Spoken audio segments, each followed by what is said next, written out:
Bingo Plus. Ito po yata yung nag-sponsor nung isang concert na ngayon lang. Pati po ako ay kanyang idinawit. Nagpapatawa po siya. Nakita niyo yung dating Senador Grace po na nagtatawa. Natawa po at siguro naging successful siya. Napatawa niya si Senador Grace po. Bigla ba niya naman sinabi, tingnan niyo yung mukha ni Marcoleta kung matatawa kayo. Napakawalang hiya nung tao na yun, Mr. Chair. Ayaw ko na pong patuksin siya. Oh, Senator Grace, tawang-tawa.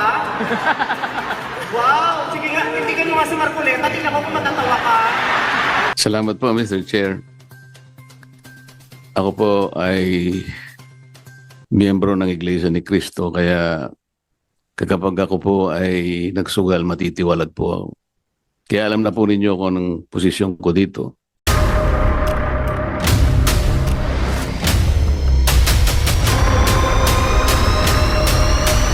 Bago tayo mag-umpisa, baka pwede niyong i-like ang video na to. Malaking bagay ang like sa aming mga content creators. Maraming salamat po.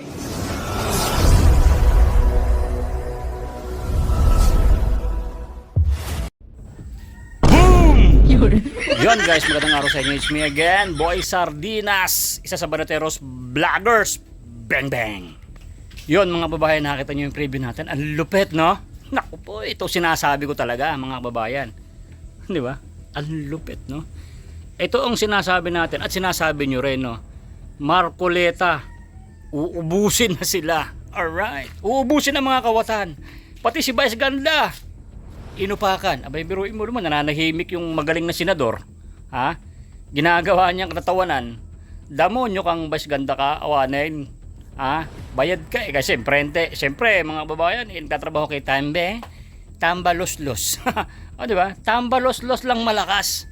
Malakas magbayad. So, ganito mga babayan, ito daw si Vice Ganda. Ito na talagang nabayaran. Palagay mo, 'di ba? Syempre, itong si Tambaloslos, galit na galit sa Duterte. Tapos itong si Vice Ganda, nagtatrabaho sa kanya, sa kumpanya nila. Sabi siguro ni Tambaloslos, baratan mo nga ng konti itong si Duterte para maasar yung mga DDS. Bang bang, oh, 'di ba? Hindi akala nyo ganun-ganun lang 'yun. Hindi namin kayo titigilan. So ito mga babayan, itong si Senator Marcoleta, nako, ay awanin. Dapat kasuhan na to or kinasuhan na. No? Pagpapahiya eh. Alam mo, Vice Ganda, milyon-milyon na mga kababayan namin, kasi hindi ka namin kababayan, kabayok eh. Ha? Ay lumuha, nangulila, no? Alam ko nangulila ka rin or nalungkot ka rin kasi alam ko mahal mo rin ang Duterte. Wala ka lang talagang magawa dahil nagtatrabaho ka sa mga demonyo. Hindi ba? Yun lang yun kasi pera-pera. Hindi ba? Ito mga kababayan, ito na mga endorsers niya, ano na, nagkakawalaan na yan, no? Tapos tayo mga kababayan, no? Mag-vlog kayo, mag-video kayo diyan, na Vice, hindi na namin ikaw type. At kung nakapalo ka pa sa kanya, nakasubscribe ka pa, unsubscribe niyan. Oh. Unsubscribe niyo siya para makabawi tayo sa demonyong kabayo na yan. So ito mga babayan, ito si Senator Marcoleta. Kita niyo naman, no? Alam ko masama rin loob niyan or talagang baka magtiis and depende, pero ito na yung simula. Ito ang sinasabi ko sa inyo mga babayan. Shoutout sa mga bumoto kay Senator Marcoleta. Magmula nung simula na nagbablog tayo mga DDS, mga babayan, maraming pong salamat sa inyo na binoto nyo rin po itong si Senator Marcoleta. Kita nyo, babanatan din dito yung mga sugal. Ito ang sinasabi ko sa inyo. Sugal. Ang sugal, mga kababayan, sisirain ng pamilya. Di baling mag-inom ka na lang. Every day and every night. Pwede na mag-inom. Huwag ka lang magsugal. Kasi pag nagsugal ka na, pati yung mga pinundar mo, baka pati asawa mo, ibenta mo eh. Kasi nakaka-addict yan mga babayan. Ma-addict ka sa sugal. Pwede mong ma-ibenta pati kalabaw mo. Pwede mong ibenta kahit ano na para matustusan mo yung iyong bisyo. Parang din yan parang pinagbabawal din na gamot. Kung hindi ka gumagamit ng pinagbabawal na gamot, mas magastos po ang pagsusugal. So ito, panoorin nyo. yung full video mga babayan kung gaano kalupit at gaano kagaling itong ating Senator Marcoleta na halos lahat ng mga ribbon dapat talagang ibigay sa kanya mga kababayan. Ganun po siya kalupit. At mga kababayan, syempre itong si Senator Marcoleta sisimula pa lang ha. Hindi pa masyadong malalim ang gabi. Hindi malalim ang gabi, boy. Hindi pa masyadong mahaba na siya ay nanunungkulan na at ginagampanan niya ang kanyang trabaho. Nagtatrabaho na ng gusto ko agad. Parang ang tagal niya nang nagtatrabaho. Parang ang galing talaga mga kababayan, no? Kaya hindi tayo magsisisi. Darating ang panahon, pwede itong maging Vice President ni VP Sara. My God! At darating ang panahon na yan mga kababayan. Ito sinasabi ko sa inyo ha, napaginipan ko. Si Senator Marcoleta magiging Vice President ng Duterte. Pwedeng si Pulong, pwedeng si Baste, pwedeng si BP. Darating at darating yan. Kasi alam nyo mga kababayan, charot sa mga iglesia ni Cristo. Ang iglesia po ni Cristo, makita nyo dyan ha, panoorin yung full video. Pag siya daw ay nagsugal, matitiwalag siya. Pag siya ay nagnakaw, matitiwalag siya. Diba nakakakilabot? Yun ang sinasabi ko sa inyo. Pag itong si Senator Marcoleta ay naging mas mataas pa sa tungkulin dito sa Pilipinas, ito ang sinasabi ko sa inyo. Doon pa lang tayo uunlad. Dati, kita nyo pa lang si Tatay Digong pa nga lang, umunlad na tayo Siyempre, may pagkakataon talaga na lilipas ang panahon na matatapos din yung kanyang termino. Buti na lang meron siya mga anak na alam natin na pwedeng pang pumalit. Pero isama natin to si Senator Marcoleta para naman maging maunlad naman ng Pilipinas. Tama na yung mga buhaya, tama na yung mga tanggap kayo ng tanggap sa mga politiko na binibigyan kayo ng 5,000, 3,000. O diba? Sino pinahamak nyo? Shout out ha. Alam ko, isa ka rin na tumanggap nung eleksyon. 2,000, 3,000, 5,000, may 15,000. Depende kung ilang kayo sa pamilya. Makonsensya naman po kayo. Kasi ang daling ubusan ng pera. Pag hindi kayo tumanggap ng mga ayuda sa mga politiko, na iligtas mo ang buong Pilipinas. Yun ang sinasabi ko sa inyo. My God. Hindi ba? Isipin nyo naman yung buong Pilipinas, hindi yung makakain nyo Di ba? Tinan nyo, kilala pa ba kayo? Hindi na kayo kilala ng mga tinanggapan nyo ng mga ayuda. Asa na yung akap? Asa na yung mga asa na yung bigas? Di ba? Noong panahon ng eleksyon, kilala pa nila kayo. Kilala pa kayo na mabigyan kayo ng ayuda para iboto nyo sila. Ngayon, tapos ng eleksyon, yan sinasabi ko sa iyo, Mare. Pag natapos ng eleksyon, hindi ka niyang kilala. Pero pag dumating na naman ang eleksyon, kilala ka na naman yan, Marge. Yan sinasabi ko sa inyo. Di ba? Ang sakit sa heart. Ang sakit sa heart. Yun talaga ang pinaka doon. Aminin mo man at hindi.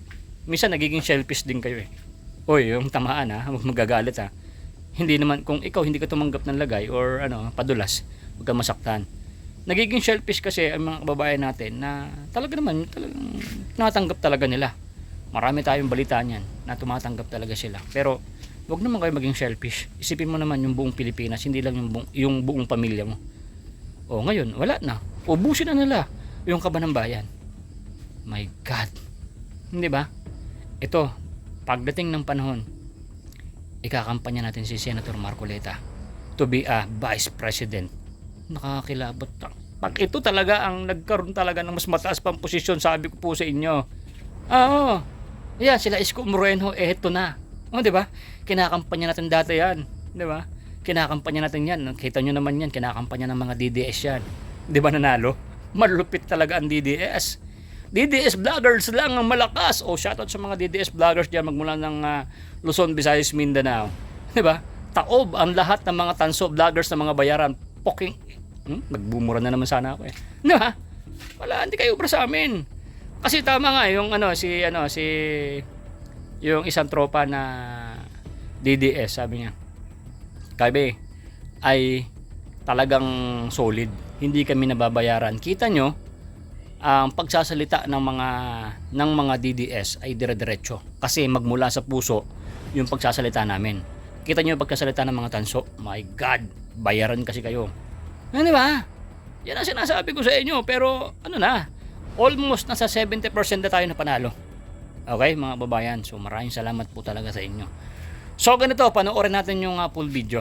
Mayroon tayong mga clips dito. Susunod ng ito pagkatapos ko, panoorin nyo po kung ganong kalupit ang next Vice President, Senator Marcoleta. Di ba?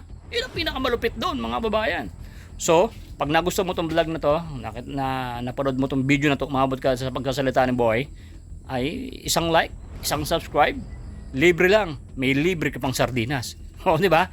So, ano pang hinihintay mo, Boy? Play mo na yan. Let's go! Wow! Sige nga, titigan mo nga si Marcoleta. Tingnan ko kung matatawa ka. Salamat po, Mr. Chair. Ako po ay miyembro ng Iglesia ni Cristo, kaya kapag ako po ay nagsugal, matitiwalag po ako. Kaya alam na po ninyo kung anong posisyon ko dito. Kaya lang, bago po natin gawin ang dapat gawin, gusto ko malaman kung gaano tayo kahanda. Halimbawa, total ban. Noong total ban ang ating napag-usapan. Gaano tayo kaseryoso? Kasi po, kunwari, yung online gambling platforms, naisara nating lahat. Eh, paano yung wetting? Ako po, grade 1 pa lang ako, may wetting na sa amin. Hanggang ngayon, nandun pa rin po. So, nagsasara tayo, pero bukas tayo sa iba. So, baka mamaya sabihin ng tao, hindi naman totoo yung pinagsasabi ng mga senador na ito. Gusto ko po, seryosohan. Gaano po tayo kaseryoso na gawin natin lahat to? Kasi po, tingnan ninyo, sa public administration, meron po tayong mga key principles in public policy. Ang nakaakma pong key principle in public policy sa ganitong klaseng suliranin, yung pong tinatawag nilang Pareto efficiency. Minsan tinatawag pa rin itong Pareto optimality. Ano po ibig sabihin nun? It describes a situation where a state is supposed to allocate resources in a way that makes it impossible to make one very happy, but also making the other very, very sad. Tingnan po ninyo, in accordance with the charter and the governing board of the PAGCOR, yung earnings are distributed as follows. 5% of winning goes to BIR, that's franchise tax. 50% of the 90% balance goes to the National Treasury as national government mandated income share. Cities hosting PAGCOR casinos are given fixed amount for their respective community projects.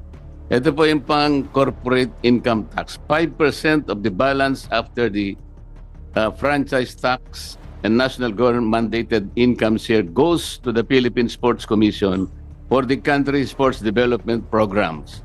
1% of net income goes to the Board of Claims. Dangerous Drugs Board, 5 million a month. It provides funds for the implementation of comprehensive dangerous drugs, for the establishment, maintenance, operation of drug rehabilitation centers, and the Sports Incentives and Benefits Act. PAGCOR is also in coordination with the Department of Energy, ay ini-implement po nila yung RA 9153 or the Renewable Energy Act of 2008. Batas mo yata ito, Senator Zubiri.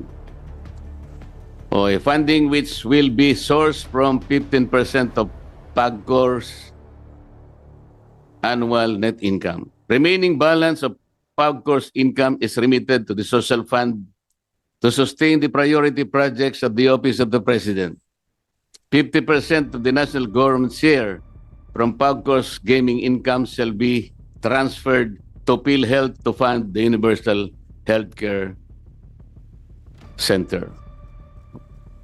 O paano po ngayon yan? Napakaraming tatamaan ngayon. Paano natin sasagutin ngayon ng biglaan sa ating mga kababayan to? Nang hindi tayo pagsususpetsahan na gagaling-galingan ng mga senador na ito pero baka wala ring magawa. Gusto nating iban talaga. Ako po, number 1, gusto ko ring iban yan. But let's face it, bakit po naging salot ito, sabi ng ating chairman? Gaano kalaki yung salot? Bakit lumaki yung salot? Anong ginagawa ng PAGCOR? Ang PAGCOR po, sa aking pagkakaalam, kayo po ang may mandato nito, Presidential Decree 1869 as amended by PD 1993, Executive Order 260, at saka RA 9487. Whereas, sabi po niya rito, let me read this, Mr. Chair. PAGCOR's operation has enabled the government to identify the potential sources of additional revenue, provided games of chance are strictly managed and made subject to close scrutiny, regulation, supervision, and control of the government. Bakit nagkaroon ng breakdown ng control, ng supervision, ng scrutiny?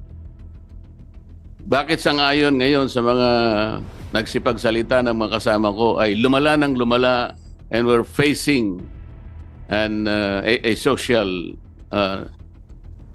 ogre siguro. Ano po ang ginagawa ng DICT, for example? Kayo po ay magbabantay din dito. So ito po lahat pag-usapan muna natin. Sino-sino po ba ang may-ari ng mga online game platforms? Siguro po kailangan isubmit sa atin ang PAGCOR. Sino po yung malalaki talaga? Halimbawa po, sino ang may-ari ng AB Leisure Exponent Inc.?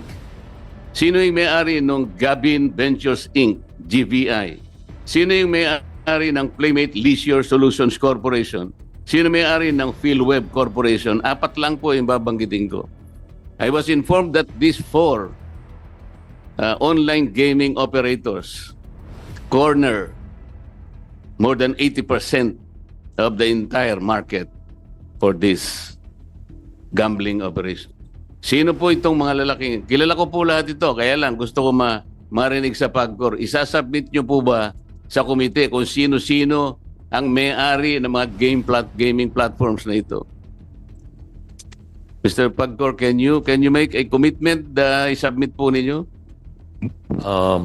Your Honor, we will submit the list and the beneficial owners of all the companies that not only you have mentioned but lahat na po yung kulang 70 lang po kasi may lisensya. Meron pong purely online lang, merong physical casino at meron ding online casino.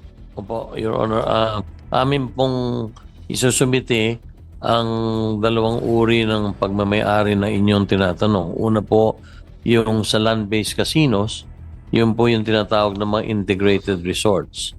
So kung saan yun po ay may mga iba't ibang pag-aari din. Ngayon meron din po yung mga land-based casinos na yon na integrated resorts. Sila po ay meron ding online gaming na negosyo na kalakip sa kanilang lisensya. At bukod po doon po sa online gaming companies, isusumiti po namin sa committee yung pong pangalan, una yung pangalan nung may lisensya, pangalan ng lisensya, at pangalawa po ay kung sino po ang mga beneficial owners nito. Kulang 70 po lahat, Your Honor. Isusumiti po namin lahat yon sa committee. Ang siguro po, Mr. Chair, ang kailangan natin para mas maging malinaw, sino yung official owner, sino yung beneficial owner, sino yung gaming system administrator, ano yung mga games. Katulad po ng halimbawa, itong AB Leisure Exponent Inc. Yung mga games niya po, ito yung DG Plus, Arena Plus, Bingo Plus. Ito po yata yung nag-sponsor nung isang concert. Ngayon lang, pati po ako ay kanyang idinawit. Nagpapatawa po siya. Nakita niya yung dating Senador Grace po na nagtatawa. Natawa po at siguro naging successful siya. Napatawa niya si Senador Grace po. Bigla ba niya naman sinabi, tingnan niyo yung mukha ni Marcoleta kung matatawa kayo. Napakawalang hiya nung tao na yun, Mr. Chair. Ayaw ko na pong patuksin siya. Ang nag-sponsor po yung DG Plus. Kaya po lumalaki po eh. Gumagamit po sila ng ganong klaseng mga sikat na mga tao. So, alam ko po malaking pag-uusap ito, Mr. Chair. At alam ko, I think the PAGCOR and the DICT will be struggling to reinvent themselves kung paano ma-address ito. Halimbawa, mapag-usapan natin total ban. Paano kaya ang gagawin nila? Sa ngayon pa lang, Mr. Chair, I would suggest, kung nandito po yung representative ng BSP, na silang nagre-regulate po ng mga e-wallets. I believe, Mr. Chair, the BSP should issue a suspension order to e-wallet platforms to deny links to all these online game platforms para wala na pong wala nang pag-uusapan. Can the BSP do that? Good morning, Mr. Chair, Your Honor. Yes, as the Monetary Board of the Bangko Sentral ng Pilipinas has approved our policy that we direct the BSP supervised institutions to take down and remove all icons and links redirecting to online gambling sites. Chairman Al, kanina sinasabi mo parang nabigla ka namang masyado. Pasensya na po. Mas problematic sa'yo yung mga illegal, sabi mo kanina. Ibig ba sabihin, walang problema doon sa mga accredited mo tsaka mga approved online gaming operators? Hindi ko po, siguro po babaguhin ko. Ang sinasabi ko po hindi perfecto din yung mga legal na sites natin. Meron pong mga problemang na-enkwentro, pero nagkakaroon po tayo ng isang mekanismo kung saan pwede pong magreklamo ang mga customer. Samantalang doon po sa legal, doon pong sa binanggit ko kanina, Senator Marcoleta, na halos kumulang sa 2,000 sulat buwan-buwan na natatanggap ng PAGCOR, 60% po doon ay ang tinutukay ay mga illegal na website. Ang sinasuggest namin in coordination with DICT, kausapin po ninyo yung mga platforms na kung saan silang nagpo-provide naman kasi ng avenue for the online gaming operators to function. Halimbawa, Google, kausapin niyo yung Amazon, kausapin niyo yung Twitter, Facebook. Doon lamang po mare-regulate na po ninyo sila. Lahat po ng illegal makikita na ninyo sa pakikipagtulungan po ng worldwide platforms. Nasa web silang lahat Para hindi tayo maligaw kung saan tayo kasi sabi nyo kanina nagsilitaw na ito, dumami ng dumami, pero kung makikipag-ugnayan kayo dito sa mga platforms na ito, madali po ninyo silang may screen at mapahinto lahat yung mga illegal. Hindi po ba?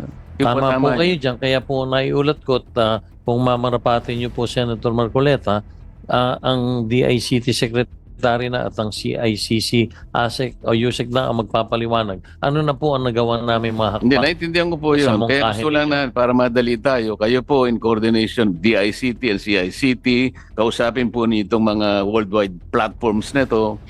Madadali kasi kanina po nagsisip yung blame kasi doon sa e-wallet. Samantalang ang regulation po kayo talaga dapat nga po magpasalamat kayo sa BSP na walang galang na po dahil sa ngayon nakahanap tayo ng isang solusyon na pansamantala makatutulong po sa paglaganap nito, lalong na yung mga illegal na pwede pala nilang kahit papaano suspindihin yung link na tumutulay sa mga e-wallet para masugpo po yung mga hindi mabuting nangyayari kagaya ng gustong ipasinag mamaya dito.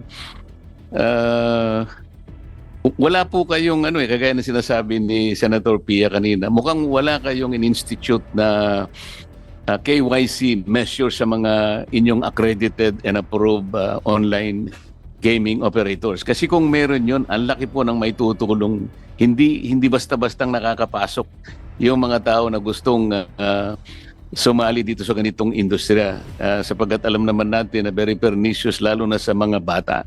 Sa mga kapatid, kulang na kulang po yung regulatory measures po na dapat sana'y nakatatag na dyan para sa ganun, ang pag-uusap siguro natin, konti na lang. So, ngayon po parang nakikita namin, there is a complete breakdown of regulatory mechanism.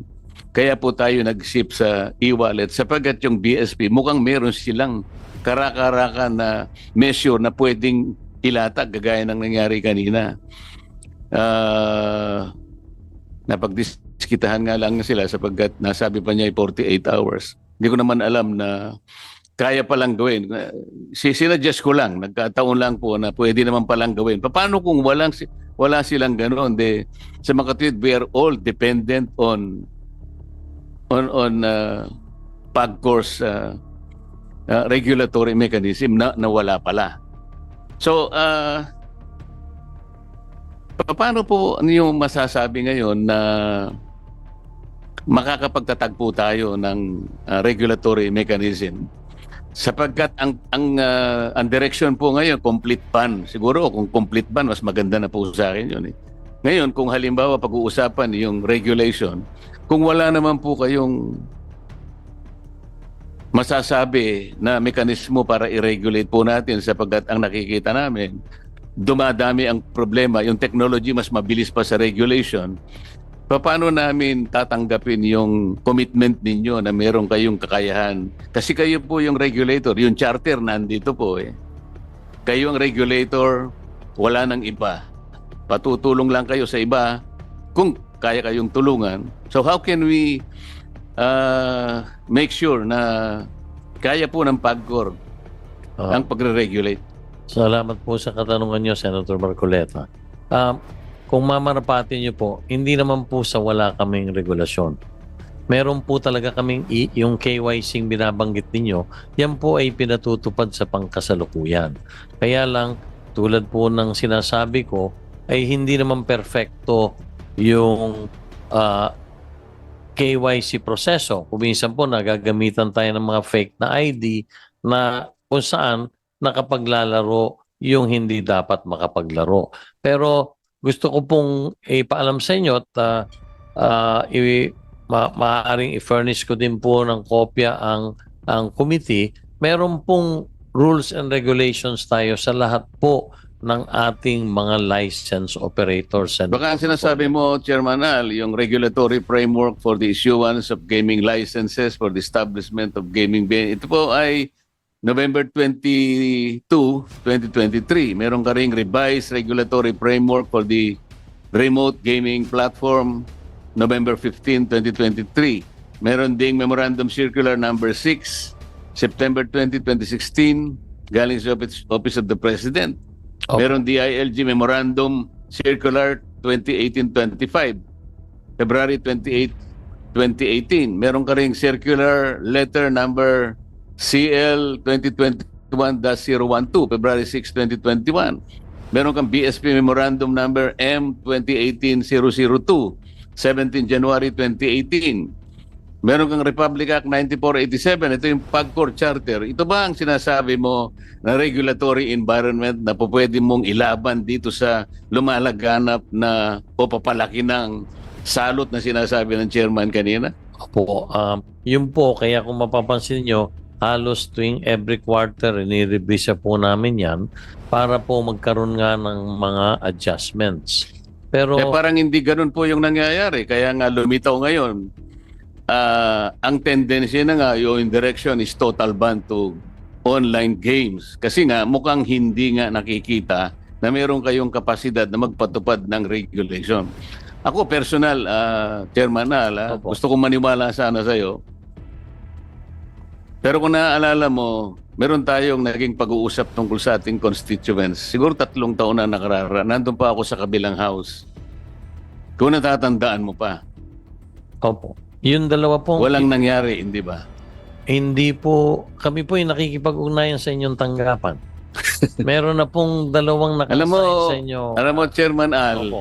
nandun po ako sa Congress, hindi po Opo. ako umalis doon. Hanggang sa ako'y maging senador, kinalimutan ko na yung usapan natin. Kaya ako gusto kong, talagang by nature, gusto kong maniwala sa tao. Talagang dapat ganun, magtiwala tayo sa isa't isa. Pero pagka yung usapan, pinag-usapan, pagkatapos walang mangyayari, kaya parang nagdududa ako na sa bawat sagot mo, Totoo kaya ito? Pwede kayang maniwala ako? Hindi. Kasi meron akong karanasan sa iyo eh. Senator, Kasi siya ka na kung kailangan Opo, ko sabihin ito sapagkat ito importante lalo na itong tinatalakay natin ngayon. naintindihan ko po kayo.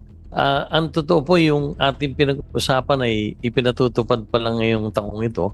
Nagkaroon po ng mga delay sa pagbibili, sa procurement. Pero ang maliwanag po, Senator, Hindi ganun ang sinabi mo sa akin eh. Meron ka sinabing within the next 2 weeks. That was 3 years ago. actually not recent. Malinaw ang aking memory, Chairman pareho Alan. tayo. Birthday po yun ng isang kakilala natin nung nagkita tayo. Kaya nga, so meron timeline yun eh, may time Opo. frame yun eh. Hindi yung sasabihin Nagkaroon po kasi ng problema sa procurement. Ako po hihingi ng paumanhin sa inyo sa kadahilan ng kailangan po palang humingi pa ng clearance sa isang ahensya ng gobyerno. So na-delay po yon. Naalala ko po nagkaroon din tayo ng Hindi follow-up. tayo kasi pwedeng magtiwala na kapag sinabi natin ngayon, hindi pala natin alam na meron palang iba't iba pang mga factors na i-consider. Kagaya ngayon, nag-uusap-usap tayo. Sasabihin mo sa amin na meron tayong framework, meron tayong regulation. Paano, on my own personal basis, paano ako maniniwala na kaya mong ipundar lahat ito? Bakit hindi ako maniniwala na pwede total ban na lang kasi talagang hindi naman po pwede yung regulation kasi nandiyan pa si Chairman Ali. Kung pwedeng palitan natin si Chairman Al, baka sakaling maniwala ako, magre-regulate muna tayo. Yun po yung usapin dito eh. Opo. Kung ako naman po ginagalang ko yung inyong paniniwala, pero gusto ko pong ipaabot sa Hindi inyo. paniniwala yung commitment nating dalawa. yung eh. Kasi ako, nung sinabi mo yon, sinabi ko na rin doon sa constituents. So ako ngayon ang napahiya. Di bali na yon. Hindi ko naman pwedeng kasi sinabi sa akin ng chairman. Hindi, ako na pong gumawa ng paraan. Hindi lang po ako masisi ng mga tao. Opo, ako po sa harap ng lahat ay humihingi ng paumanhin. Pero gusto ko lang pong ipaabot sa inyo na hindi ko po personal na kasalanan. Nagkaroon po ng mga intervening events, na-delay po talaga at alam naman po ng lahat Chairman, na karirinig ko lang ngayon eh. Halos 200 milyon ang naibibigay mo sa ahensya ng ating pamal. Marami ito, binasa ko sa iyo kanina. opo. Iba't ibang ahensya. Yung pinag-usapan natin, alam mo ba kung gaano ang halaga lang, no? Nagkakahalaga po ng 4 na milyong piso. Masisira ba ang salita natin ng dahil doon lang?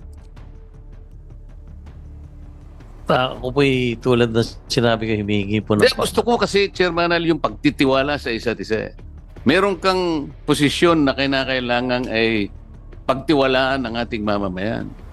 Bawat sasabihin mo, maniwala ang taong bayan. Doon lang magmumula ang pagtitiwala ng mamamayan sa mga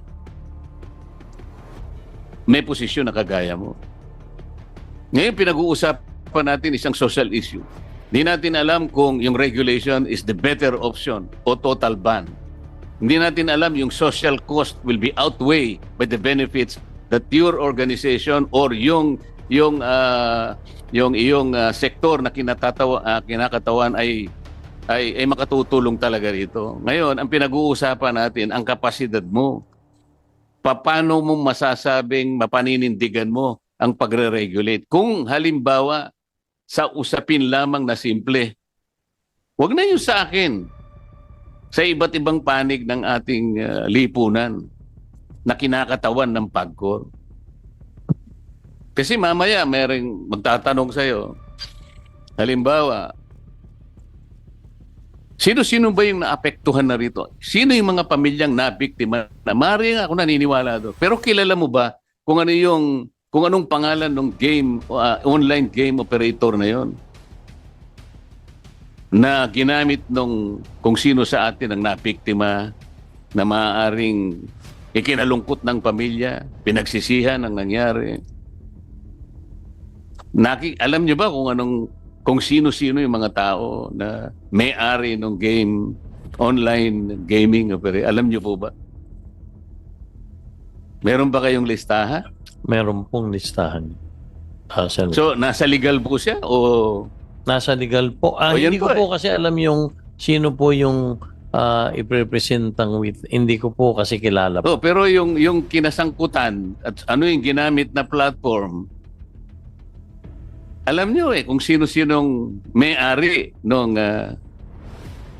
online gaming, di ba? Alam nyo lahat. Opo.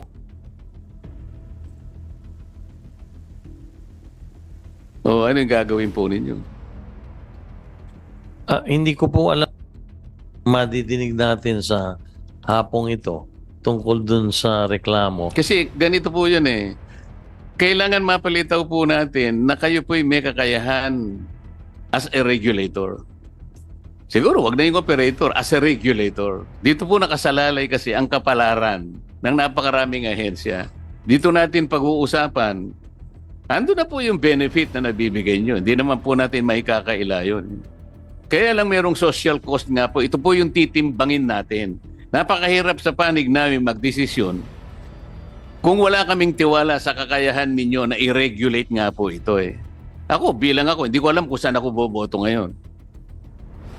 Kasi kailangan matatag ang paniwala namin. Matatag ang regulator na yan. Baka sakaling dun muna ako kasi napakaraming natutulungan. Ngayon, kung hindi ako naniniwala sa kakayahan ng regulatory mechanism mo, total ban na lang. Wala. Mamili ka talaga. It may be a very hard choice, pero doon ako pipili. So ngayon, paano ako magdidesisyon kung hindi ako naniniwala? Kinakailangan tayo ngayong magdepende sa BSP sapagkat siya ay may kakayahan na suspindehin ang e-wallet. Ako hindi ko kilala po kung sino yung mga e-wallets na. But I think they can live up to their own eh. Siguro they can sacrifice siguro yung online gaming. I'm not sure how many percent is the go online gaming in the market of e-wallet. Pero palagay ko, kung sila-sila lang, kahit siguro yung game operators na pwede lang itapon eh. Para sa akin. So, napipilitan tayo ngayon na pumunta sa ibang aspeto sapagkat nagkulang kayo sa regulation. Kasi kaya ko sinasabi kanina, huwag niyong bubugbugin yung isang side na gustong tumulong. So sometimes you are barking on the wrong tree, pero kayo pala yung dapat na magpundar ng regulation. Yun lang po ang gusto ko, Mr. Chairman. Salamat. At yun na nga mga kababayan, ano na ang masasabi mo? Kung mayroon kayong hinaingat komento patungkol sa balitang ito, please comment down below. Pag-uusapan natin yan sa comment section. At kung nagustuhan nyo ang video, ay huwag kalimutang mag-like at i-share na din para mas marami pang makaalam at umabot ito sa marami sa ating mga kababayan. Maraming salamat po. Mabuti pa ang sardinas may label. Tayo, wala. Oo nga pala. Nay, ito na yung bayad ko sa isa, ano? O, kunin mo yung isa. Isa muna. Iyan, oh. Tapos, isa pa. Di ba? 4 dapat na sardinas, eh. Yan. 3 na. Pang-4 na sardinas. Okay na.